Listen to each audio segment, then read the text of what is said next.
चंद्रपूरच्या एका harvester machine विक्रेत्यानं harvester machine खरेदी करण्यासाठी आपल्या ग्राहकांसह हेमंत जोशी नामक फायनान्स कंपनीच्या कर्मचाऱ्याशी मे महिन्यात संपर्क साधला.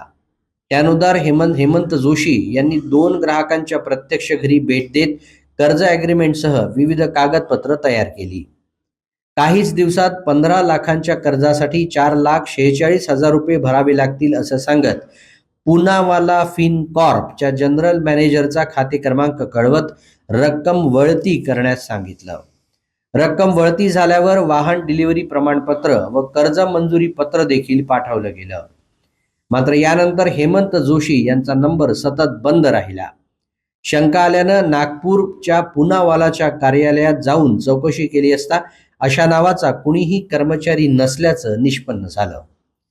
व्यक्ती आणि कागदपत्र दोन्हीतून फसवणूक झाल्याचं लक्षात येताच या प्रकरणाची तक्रार सायबर पोलीस ठाणे चंद्रपूर इथं करण्यात आली.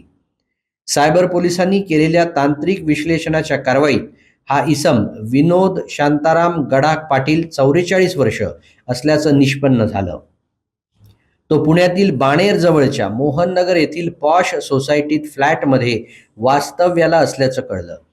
चंद्रपूर पोलिसांच्या सायबर गुन्हे शाखेनं तातडीनं त्याचं घर गाठत त्याला अटक केली.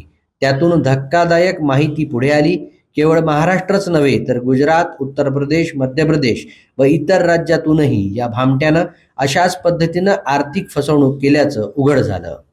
यासाठी त्यानं हेमंत जोशी, हेमंत पवार, रणवीर सिंग सिकरवार, राम हरिचंद, मयंक वानखेडे, अभिषेक शर्मा, जितेंद्र श्रीवास्तव, निखिल यादव, विठ्ठल पाटील अशी एकूण 9 बनावट नावं आणि कागदपत्रही वापरली. चंद्रपूर न्यायालयानं आरोपीला 5 दिवसांचा PCR दिला असून यातून आर्थिक फसवणुकीची अन्य काही प्रकरणं उजेडात येण्याची शक्यता आहे.